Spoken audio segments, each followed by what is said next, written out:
दोस्तों, क्या आपका मन पढ़ाई में नहीं लगता? क्या आप पढ़ाई में कमज़ोर है? क्या आपको सब मंद बुद्धि कहते हैं? तो ये कहानी आपके लिए है। आज मैं आपको एक ऐसी कहानी सुनाना चाहूँगा जिसे सुन के आप पढ़ाई करने लगेंगे और आगे बढ़ने लगेंगे। तो चलिए शुरू करते हैं। प्राचीन समय की बात है। प्राचीन समय में विद्यार्थी गुरुकुल में रहकर ही पढ़ा करते थे। बच्चों को शिक्षा ग्रहण करने के लिए गुरुकुल में भेजा जाता था। बच्चे गुरुकुल में गुरु के सानिध्य में आश्रम की देखभाल किया करते थे और अध्ययन भी किया करते थे। वरदराज को भी सभी की तरह गुरुकुल में भेज दिया गया। वहाँ आश्रम में अपने साथियों के साथ घुलने मिलने लगा, लेकिन वह पढ़ने में बहुत ही कमज़ोर था। गुरुजी की कोई भी बात उसके बहुत कम समझ में आती थी। इस कारण सभी के बीच वह मजाक का कारण बनता था।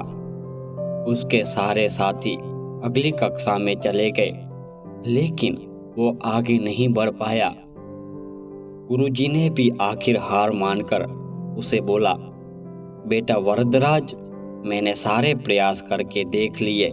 अब यही उचित होगा कि तुम यहाँ अपना समय बर्बाद मत करो। अपने घर चले जाओ और घर वालों की काम में मदद करो। वरदराज ने भी सोचा कि शायद विद्या मेरी किस्मत में नहीं है, और भारी मन से गुरुकुल से घर के लिए निकल गया। दोपहर का समय था। रास्ते में उसे प्यास लगने लगी। इधर उधर देखने पर उसने पाया कि थोड़ी दूर पर ही कुछ महिलाएं कुएं से पानी भर रही थी। वह कुएं के पास गया। वहां पत्थरों पर रस्सी के आने जाने से निशान बने हुए थे। तो उसने महिलाओं से पूछा, ये निशान आपने कैसे बनाए?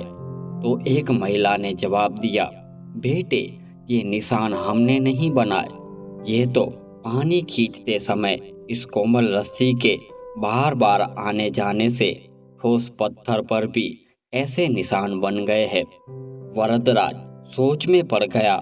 उसने विचार किया, जब एक कोमल से रस्सी के बार बार आने जाने से एक ठोस पत्थर गहरे निशान बन सकते हैं, तो निरंतर अभ्यास से मैं विद्या ग्रहण क्यों नहीं कर सकता।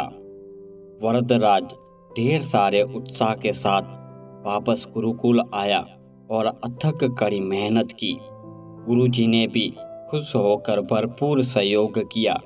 कुछ ही सालों बाद यही मंदबुद्धि बालक वरदराज आगे चलकर संस्कृत व्याकरण का महान विद्वान बन गया, जिसने लघु सिद्धांत कौमुदी, मध्य सिद्धांत कौमुदी, सार सिद्धांत कौमुदी, गिरवाण पद मंजरी की रचना की। तो इस कहानी से हमें शिक्षा मिलती है दोस्तों, अभ्यास की शक्ति का तो कहना ही क्या है। ये आपके हर सपने को पूरा करेगी। अभ्यास बहुत जरूरी है, चाहे वो खेल में हो या पढ़ाई में या किसी और चीज में। बिना अभ्यास के आप सफल नहीं हो सकते हो। अगर आप बिना अभ्यास के केवल किस्मत के भरोसे बैठे रहोगे, तो आखिर में आपको पछतावे के सिवा और कुछ हाथ नहीं लगेगा।